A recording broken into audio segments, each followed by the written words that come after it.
안녕하세요. 저는 우송대학교 스포츠건강재활학부 김명화 교수입니다. 오늘 제가 여러분들과 함께 공부할 내용은 당뇨병의 기본 운동 이론이 되겠습니다. 학습 목표를 보겠습니다. 당뇨 관리를 위해서는 운동의 중요성이 어떤 건가? 또한 우리가 운동을 하는데 유산소성 운동은 무엇이고 저항운동, 웨이트 트레이닝은 무엇인가? 또한 운동 시 당뇨가 있을 때 주의사항, 또한 정말 어떻게 해야 내가 가장 나에게 알맞는 운동이 되는가, 이런 것을 학습 목표로 하겠습니다. 목차를 보겠습니다. 왜 운동이 필요할까요? 주의점은 무엇일까요? 효과는 어떤 건가요? 어떻게 해야 하나요? 또 마무리를 말씀을 드리도록 하겠습니다. 운동이 왜 필요할까요? 자, 당뇨병은 여러분들이 쉽게 제가 말씀을 드릴게요. 우리가 보통 비커에 물을 담았을 때, 그렇죠? 이렇게 돌리면 어떻게 되죠? 물이 잘 돌아가죠? 그렇지만 거기다 설탕을 이렇게 부었다고 생각을 해보세요. 그러면 이렇게 돌리면 어떻게 되죠? 물이 잘 끈적끈적하고 돌지를 않죠. 그 혈액 성분은 당만 있나요? 적혈구, 백혈구, 헤모글로빈 여러 가지가 있죠. 그런 게 이제 문제가 된다. 그래서 그런 거를 신진대사에 장애가 있다. 그 다음에 우리가 이제 혈당이 높을 때랑 낮을 때 이런 것을 무조건 당뇨병이랍니다. 그 다음에 이제 그 당은 어디에서 이제 문제가 될 수가 있는가? 췌장이라는 데에 랑게르한섬, 거기에 베타세포가 있습니다. 그래서 거기에서 인슐린이 계속 지속적으로 나와줘야 되는데 인슐린이 부족할 때 혈당이 올라가게 되는 거죠. 또한 여러분들이 너무 단 거를 계속적으로 많이 드시면 어떻게 되죠? 인슐린이 혈당을 에너지로 사용하기 위해서 계속 나오는데 너무 많이 계속 단 거를 드시니까 이건 뭐 내가 계속 해도 혈당이 안 떨어지는구나 이러기 때문에 저항성이 생기는 거예요. 그래서 그런 분들은 뭐 110 이상, 뭐 140 이런 데로 왔다 갔다 하기 때문에 굉장히 운동도 중요하다고 말씀을 드릴 수가 있겠습니다. 그 다음에 이제 당뇨병은 이제 1형 그러면 이제 어린아이들이고요. 2형 그러면 이제 성인형이에요. 그렇기 때문에 우리 성인형은 비만이 가장 문제가 된다고 말씀을 드릴 수가 있겠습니다. 그래서 우리가 유전적인 거를 보죠. 그래서 부모 중에 한 분이 당이 있으시다. 그러면 당뇨가 생길 확률이 10에서 20%가 증가하고요. 부모님이 모두 당뇨시다. 그럼 30%. 체중이 많이 나간다. 그러면 50%까지 당이 발생할 수가 있다. 그 다음에 이제 당뇨병의 진단 기준이 되겠습니다. 그래서 우리가 공복 시 아무것도 들지 않으시고 혈당을 측정을 했을 때는 보통 110에서 140 이런 게 문제가 될 수가 있고요. 그 다음에 100 정도 이하가 정상이라고 할 수가 있습니다. 공복 시에도 혈당이 140 정도가 되면 문제가 될 수가 있다. 아까도 말씀드렸죠. 내당능. 그래 식후 2시간에 우리가 가볍게 식사를 하시고 나서 2시간 정도가 지났을 때는 140이 넘어가면 안 된다. 200이 넘어갔을 때는 당뇨병이다. 그 다음에 이제 제가 여러분들하고 꼭 이야기하고 싶은 게 여러분들이 병원에 다녀오시면 당화혈색소라는 말씀을 많이 하세요. 그래서 저거는 보통 혈당이 3개월 전에 어느 정도인가 그래서 5%다 그러면 100mg입니다. 그러면 거기에서 1% 올라갈 때마다 35가 증가합니다. 그러니까 6%다 그러면 135가 되고요. 그죠? 7이다 그러면 170이 되는 거고요. 8이다 그러면 205가 되는 거죠. 그래서 이제 우리가 8 이상이다 그러면 240 이상이 된다. 이렇게 이제 여러분들이 아시면 되겠습니다. 그래서 당뇨병의 증상은 많이 옛날에는 뭐라 그랬죠? 우리가 이렇게 기갈. 그러니까 자꾸 몸에 입에 이제 침이 마른다. 이렇게 얘기를 했죠. 그래서 이제 우리가 물을 많이 마시게 되고 또 혈당이 에너지를 사용을 하지 않으니까 몸에서는 어떻게 되죠? 에너지가 없구나. 그래서 많이 드시게 되고 또한 어떻게 돼요? 물도 많이 드시게 되니까 소변량이 많아지고 그래서 당이 에너지로 사용이 안 되니까 체중이 빠지고 이 당이 이제 에너지로 사용을 해야 모든 것이 생동감이 있는데 무력감에 빠질 수가 있다. 그래서 이제 운동할 때 주의점은 무엇인가요? 이렇게 돼 있어요. 그래서 이제 우리가 인슐린 주사를 맞으신다든가 경구 혈당 강화제를 드신다든가 이럴 때는 어떻게 해야 되죠? 조금 운동을 갖다가 했을 때는 인슐린 양을 줄인다든가 혈당 강화제는 조금 더 줄이는 게 좋겠습니다. 그 다음에 발 관리도 굉장히 중요하고요. 또 저혈당에 따른 동반자도 함께 운동을 하는 것이 중요하다고 말씀을 드릴 수가 있겠습니다. 또 너무 더운 날이라든가 추운 날엔 외부에서 운동을 한다든가 이런 거는 좀 삼가하시는 게 좋겠다. 그래서 혈당치에 따른 운동을 어떻게 해야 되는가? 70 이하다. 그러면 저혈당이죠. 여러분들도 저혈당에 대해서 조금 더 이제 공부를 하실 겁니다. 또 100 이상이다. 그러면 이제 조심을 해야 된다. 100에서 250이다. 그러면 이제 운동을 해서 혈당을 이용을 해야 된다. 300 이상이면 운동을 하시는 것이 안 좋습니다. 그 다음에 혈당이 250 이상이 되면서 케톤에 대해서도 많이 공부를 하실 텐데요. 케톤은 뭐냐? 우리 몸에서 1차적으로 당이 에너지로 쓰여야 되는데 지방이 에너지로 쓰일 때 나오는 부산물이 케톤이에요. 그렇기 때문에 1차적으로 에너지가 사용이 안 되고 그러니까 몸에서 당을 이해를 못하는 거죠. 있다는 거를. 그러니까 당이 없어. 이렇게 되니까 지방이 에너지를 갖다가 쓰면서 나타나는 현상. 이게 뭐냐? 케톤이에요. 그러니까 여러분들이 케톤이 나온다 그러면 굉장히 몸의 대사가 안 좋다. 이렇게 생각을 하셔야 됩니다. 그렇기 때문에 그런 분들은 인슐린 주사를 맞으신다든가 경구혈당 강화제를 드신다든가 이래서 조절한 다음에 운동을 하시는 것이 중요하다고 말씀드릴 수가 있겠습니다. 그래서 저혈당은 60 미만이다 이거죠. 그래서 어떻게 되죠? 식은땀이 난다든가 현기증이 난다든가 피로감이 느낀다든가 혼수. 여러분들 혼수는 굉장히 무섭습니다.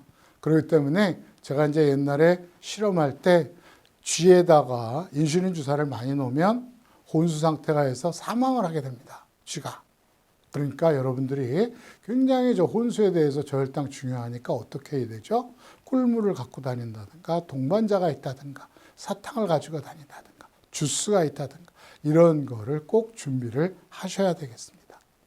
그래서 저혈당을 예방하기 위해서는 어떻게 되죠? 식사를 하시고 나서 그 다음에 운동을 갖다가 할 때 전, 중, 후에 혈당 검사를 하는 게 좋고요. 그 다음에 공복 시에 저혈당, 혈당이 얼마인가. 그 다음에 여러분들이 인슐린 주사를 맞으시는 분들은 보통 8시간에서 12시간 정도 그거를 인슐린 피크 타임, 최대 발현 시간이라고 그러거든요. 그때는 뭐 간식을 드시면서 운동을 하신다든가 아니면 운동을 좀 삼가하신다든가 이런 것이 중요합니다. 그래서 이제 운동 전에 인슐린 용량을 좀 줄이시고요. 그 다음에 심한 운동을 할 때는 그죠? 또 혈당이 너무 많이 떨어지니까 간식 같은 것도 섭취하는 것이 중요하다고 말씀드릴 수가 있겠습니다. 그래서 운동의 효과는 무엇인가요? 그래서 보통 보면 제일 처음에 뭐죠? 혈당이 감소가 되고, 그죠? 몸에 지방이 에너지로 쓰이고 근육은 생성이 되고, 그럴 때 근육이 비대가 되면 어떻게 되죠? 체중의 변화는 일어나지 않는다. 그 다음에 혈액도 고밀도 지단백 콜레스테롤 청소해 준다든가 혈관벽에 윤활 작용을 해주는 콜레스테롤이 많이 좋아진다. 가장 중요한 것이 뭐죠? 합병증입니다. 그래서 이게 당뇨병은요, 우리가 하나의 증상이다 그러지 병이라고 얘기를 보통 하질 않습니다. 그렇지만 신장, 발끝의 말초혈관, 그다음에 뇌혈관, 심장 이런 합병증을 예방할 수 있는 게 가장 중요한 운동의 효과라고 말씀을 드릴 수가 있겠습니다. 그래서 여러분들이 보시면은 혈당이 떨어지고, 그죠? 당화혈색소라든가 지질대사가 감소되고요. 체력이 향상되고요. 피로를 별로 느끼지 않게 돼서 삶의 질이 높아진다. 그 다음에 이제 운동은 또 어떻게 해야 될까요? 그래서 우리가 준비 운동은 5분에서 10분, 그 다음에 서서히 운동 강도를 올리고요. 정리 운동을 또 5분 내지 10분 정도 하는 것이 중요합니다. 그래서 우리가 준비 운동은 이제 우리가 보통 이제 혈당이 이제 높아진 상태에서 운동을 하면 어떻게 될까요? 인슐린이 적게 나오더라도 혈당을 계속적으로 에너지로 사용할 수가 있어요. 그렇기 때문에 운동이 그만큼 인슐린이 적더라도 좋은 거죠. 그렇기 때문에 여러분들이 운동을 하게 되면 인슐린의 요구량이 줄어든다는 게 가장 중요합니다. 운동에 대한 그죠? 뼈와 근육이 붙어 있는 데의 무릎과 무릎의 뼈에 인대가 부드러워서 유연성이 향상되는 거죠. 특히 어르신들은 낙상 같은 데 굉장히 중요하거든요. 그렇기 때문에 관절이 부드럽게 하는 것이 중요합니다. 그러니까 여러분들이 꼭 준비 운동은 많이 해주시는 게 중요합니다. 그 다음이 스트레칭 체조입니다. 그래서 우리가 스트레칭 체조에는 정적인 체조와 동적인 체조가 있습니다. 그렇기 때문에 양손을 모아서 위로 자연스럽게 뻗는다든가, 그 다음에 팔꿈치를 위로 올린다든가, 그죠? 그 다음에 손목을 잡고 고개를 옆으로 젖힌다든가, 그 다음에 팔을 올려서 팔꿈치를 당긴다든가, 이런 동작을 하는 것이 좋습니다. 그래서 한 동작당 5 내지 10초 정도를 유지하시고요. 한 2번 내지 3번 반복을 하시는 것도 중요하리라고 생각을 합니다. 특히 이제 목이 굉장히 이렇게 통증이 있다든가 아니면 목이 뻣뻣하다든가 이렇게 이제 보통 어머니들은 이렇게 어깨가 이렇게 굽습니다. 그렇기 때문에 이러한 체조를 통해서 어깨를 편안하게 혈액순환을 좋게 해주시는 체조가 반드시 필요하다고 생각을 합니다. 다음에는 이제 근력 증진 운동이 되겠습니다. 그래서 당뇨의 경우에는 근력 증진을 운동을 하면 어떻게 되냐? 운동의 효과가 가장 빨리 나타납니다. 왜 그러냐면 우리가 운동을 하게 되면 근육이 이렇게 단단해진다든가 굵어지는 걸 느낄 수가 있습니다. 그러면 근육 안에 당이 에너지로 저장을 하거든요. 그렇기 때문에 우리가 근육이 많은 분들은 당뇨가 잘 걸리지 않는다고 그래요. 그렇기 때문에 우리가 대퇴부에 근육이 많은 분들은 어떻게 되는 거죠? 그쪽에 당이 많이 저장이 되어 있으니까 우리가 걷기를 한다든가 운동을 하면 그것이 에너지로 사용이 돼서 그만큼 혈당 조절을 좋게 해줄 수가 있다. 또한 이제 근력을 증진하는 방법은 저렇게 벽을 민다든가 이럴 때도 있는데 가장 중요한 것이 뭐냐? 밀 때는 숨을 뱉어야 흉곽내압이 높아지지가 않습니다. 그렇기 때문에 갑자기 혈압이 증가한다든가 이런 거를 방어할 수가 있겠습니다. 다음에는 이제 걷기가 되겠습니다. 그래서 우리가 여러분들이 가장 중요한 것이 뭐냐? 걷는 것이 가장 중요합니다. 그래서 왜 중요하냐? 많이 걸으면 지방이 주로 에너지원으로 사용이 됩니다. 그렇기 때문에 여러분들이 배가 나왔다든가 아니면 뭐 가슴에 이렇게 만약에 지방이 많다, 어깨도 많다, 다리에도 많다 이럴 때 자연스럽게 빠지는 거죠. 그럴 때 여러분들께서 꼭 중요한 것이 뭐냐? 보폭이 내가 키가 170이다. 그러면 거기에서 100을 빼면 70cm가 보폭이 됩니다. 그래서 보수를 곱하면 거기에 따른 거리가 되는 거죠. 그래서 우리가 보통 10,000보를 걷는다 이렇게 돼 있죠. 그럼 7km를 걷게 되는 거죠. 그럼 우리가 보통 1시간에 4km를 걷게 되거든요. 그러니까 7km를 걸으면 하루에 2시간을 걸어야 된다는 거죠. 그렇기 때문에 여러분들이 운동은 시간이 나면 날수록 좀 많이 걸어가시는 것도 중요하다고 생각이 됩니다. 그 다음에 고정식 자전거가 되겠습니다. 그래서 가장 중요한 것은 무릎이 자연스럽게 가운데 그림처럼 하시고요. 운동 회전수를 분당 50회 정도로 맞추셔야 됩니다. 그렇기 때문에 여러분들이 맞출 때 저거 어떻게 해야 되나 이렇게 궁금해 하시는데 제일 중요한 거는요. 산토끼 노래를 하세요. 산토끼 토끼야 어디를 가느냐 깡충 깡충 이렇게 하면은 요게 자연스럽게 50회전이 됩니다. 그럴 때 가장 관절에 무리가 안 생깁니다. 여러분들이 너무 빨리 하신다든가 너무 천천히 하면 또 운동에 효과가 없으니까 50 정도를 맞춰서 몇 분? 45분 정도를 합니다. 너무 그래 편안하다 그러면 부하를 조금씩 증가시키는 것이 중요합니다. 그 다음에 러닝머신입니다. 그래서 이제 가장 중요한 것이 뭐냐면 아까도 말씀드린 당뇨는 발 관리가 중요합니다. 그렇기 때문에 운동화를 꼭 신으시고 저런 데서 이렇게 맨발로 하시면 안 됩니다. 그래서 여러분들이 경사를 너무 올리면 무릎이 관절에 무리가 생깁니다.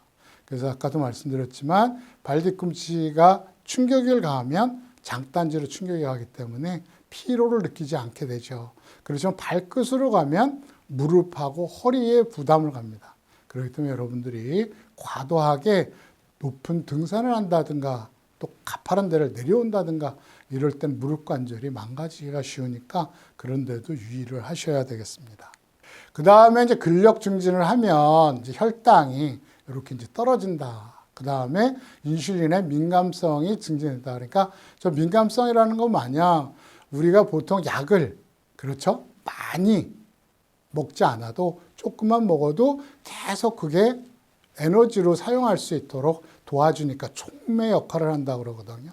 그렇게 되니까 인슐린의 민감성이 증가해주는 게 가장 운동에선 중요한 것이다. 이렇게 말씀을 드릴 수가 있겠습니다. 그 다음에 이렇게 규칙적인 운동을 하면 그렇죠? 우리가 100명당 5명 정도 당뇨가 안 생기죠. 그러니까 안 하신 분들은 11분, 그렇죠? 또 생기는 분들은 5분 정도. 그러니까 운동을 그만큼 하시는 것이 중요하다. 그 다음에 운동량을 말씀을 드리겠습니다. 그래서 여러분들이 보통 일주일에 1시간 이상은 좀 하시는 게 좋고요. 2시간 반 이내 이런 정도라는 것이 좋습니다. 그래서 상대적인 위험도가 한 70%가 떨어지니까 그만큼 합병증의 발생이 줄어든다고 말씀을 드릴 수가 있겠습니다. 그래서 혈당은 어떻게 되냐? 당화혈색소가 중강도의 운동을 한 상태에서는 어떻게 되죠? 그죠? 마이너스 0.6, 그 다음에 마이너스 0.5 이렇게 해서 중강도의 운동이 가장 당화혈색소를 많이 저하시킨다 말씀을 드릴 수가 있겠습니다. 그 다음에 운동했습니다. 그래서 아까도 말씀드렸지만 인슐린의 감수성을 증가하기 위해서는 뭐 3일도 괜찮지만 체중 조절을 해야 되겠다 그러면 조금 더 많이 일주일에 닷새 정도를 하는 것이 중요합니다. 그런데 가장 중요한 것이 뭐냐면요. 운동을 3일 연속 안 하시면은 혈당이 떨어졌던 그러한 효과가 6개월 전으로 돌아간다고 합니다. 그렇기 때문에 당뇨 환자는 절대적으로 중요한 게 격일로 한다든가 또 3일 연속 쉰다든가 이런 거를 하시면 안 되겠습니다. 그러니까 우리가 월, 수, 금, 토 이런 식으로 꼭꼭 48시간은 쉬면은 안 되겠습니다. 그래서 운동 지속 시간은 당뇨의 경우는 제1형 당뇨, 소아당뇨의 경우는 매일 하시는 게 20, 30분 하는 게 좋고요. 제2형 당뇨는 20, 30분 하는 게 좋고 비만은 좀 많이 하는 게 좋다. 마무리를 보겠습니다. 그래서 운동의 수능도 증가, 배우자가 굉장히 관심을 가져주는 게 좋다. 동반자가 있는 게 좋다. 그 다음에 선물을 주는 게 좋습니다. 그렇기 때문에 여러분들이 선물에 대해서 너무 인색하지 마시고요. 꼭 선물을 많이 하시는 것이 중요합니다. 우리가 당뇨병에 대한 효과적인 운동은 중강도가 좋다. 그래서 할만하다. 약간 힘들다. 이런 정도로 하시고요. 조깅, 뭐 걷기, 자전거, 수영 이런 게 좋고요. 그 다음에 혈당을 떨어뜨리기 위해서는 4개월 이상은 운동을 하셔야 됩니다. 그 다음에 공복시 혈당이 60 이하일 경우 또 300 이상일 경우에는 운동을 삼가하시는 게 좋고요. 운동은 좀 자주 하는 게 저는 좋다고 생각합니다. 그러니까 3일에서 5일 정도 하시고요. 그 다음에 회당 25분에서 뭐 60분, 45분 이런 정도는 지속을 하는 것이 중요하다고 하겠습니다. 네, 지금 당뇨병과 운동에 대해서 말씀을 드렸습니다. 당뇨병은요, 가장 중요한 것이 뭐냐면 여러분들이 생활 습관을 좋게 하시는 것이 중요하다고 합니다. 그 생활 습관에서 또 가장 중요한 게 음식과 운동이 되겠습니다.